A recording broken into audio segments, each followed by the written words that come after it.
আসসালামু আলাইকুম বস। এই যে আমরা দেখতে পাচ্ছি এত সুবিশাল একটি ইঞ্জিন, আসলে এইটা কি মেরিন ইঞ্জিন নাকি ল্যান্ডের ইঞ্জিন, আর এটার লঞ্জিভিটি কেমন? জি, ওয়ালাইকুম আসসালাম। ধন্যবাদ।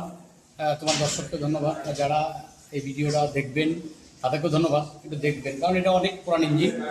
ইঞ্জিনটা ডায়াটসু, এই যে লেখা আছে ডায়াটসু। এই যে ওসাকা জাপান, এটা জাপান ইঞ্জিন। অ্যাকচুয়ালি এটা শিপ ব্রেকিং ইঞ্জিন, শিপে জেনারেটর ছিল। ইঞ্জিনটা 8 সিলিন্ডার। আমরা এটা পেয়েছি 1120 হর্স পাওয়ার বলে আমরা কোম্পানি চিটং থেকে আনছি। এখানে আসলে কত হর্স পাওয়ার সেটা কিন্তু আমরা নির্ণয় করতে পারি নাই, কারণ শিপ ব্রেকিং যেটা বলছে ওটি আমরা ওইভাবেই জানি। আর সিলিন্ডার ইঞ্জিন, পিস্টন ডায়ার 260। আর এটার মডেল হলো 8PS। একটা আছে 8PS HH, একটা আছে 8PS H। এটা হলো 8PS HH। তো এই ইঞ্জিনটার বয়স হয়েছে এইখানে এই জাহাজের মধ্যে প্রায় 17 বছরের মতো। এই ইঞ্জিনটা, দুইটা ইঞ্জিন আছে। এটা আমরা এটার বেচ করেছি। এখন এটা শেষ প্রান্তে। এটার পারফরমেন্স হলো, স্টার্ট হলে 200 ঘন্টা চললেও অসুবিধা নাই, 500 ঘন্টা চললেও অসুবিধা নাই। স্টার্ট হলে লো বয়েল প্রেশার আর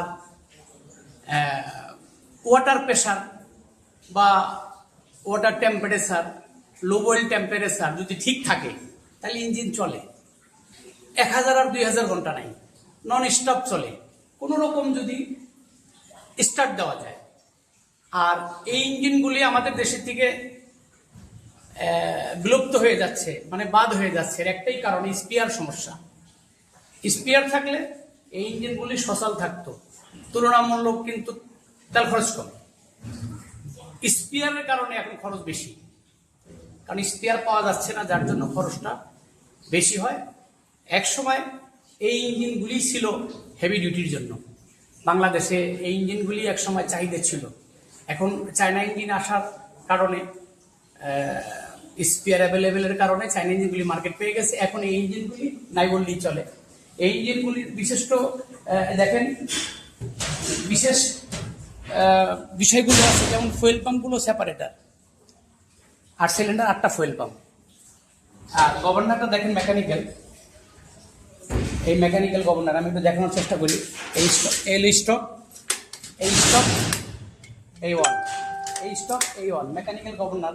টার্বো চার্জার, এটা টার্বো চার্জার। এটা কিন্তু ভিটিআর টার্বো, নট নিপিআর। এটা ভিটিআর টার্বো।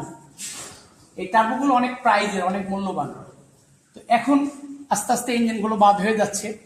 তো আসলে এই ইঞ্জিন প্রচুরভাবে আমরা কাজ করেছি এক সময়। ইঞ্জিন কিন্তু আমরাই বেস করেছি, আমরাই এটা অ্যালাইনমেন্ট করেছি। 17 বছর হয়েও গেল। এখন হয়তো সামনে চায়না ইঞ্জিন বসবে, নতুন ইঞ্জিন বসবে, এগুলি বাদ হয়ে যাবে। জাহাজও হয়তো নতুন হবে আবার। এই আর কি চলছে। তো আরও কোনো প্রশ্ন থাকলে বা কোনো কথা থাকলে এই ডায়াটসু সম্বন্ধে আমরা বলতে পারবো। আমরা কিন্তু হাইড্রোলিক গভর্নর এই ইঞ্জিনে থাকে, আমরা কাজ করেছি, আমরা নিজেরা করি, নট বাইরে। বাইরে কোনো দেওয়ার সুযোগ নেই। তো ধন্যবাদ প্রিয় দর্শক। আপনাদের কোনো কথা থাকলে, প্রশ্ন থাকলে আমাকে বলবেন, চেষ্টা করব। আমি তো সব কথার অ্যান্সার দিতে পারি না, অনেকে অনেক প্রশ্ন করেন। আসলে তো ওইভাবে সময় হয় না, আমি তো একটা মালিকের জব করি, তো সময় দিতে পারি না। তো কষ্ট নেবেন না, চেষ্টা করব সংক্ষেপে আপনাদের জন্য কথা বলার জন্য। ধন্যবাদ, ভালো থাকেন।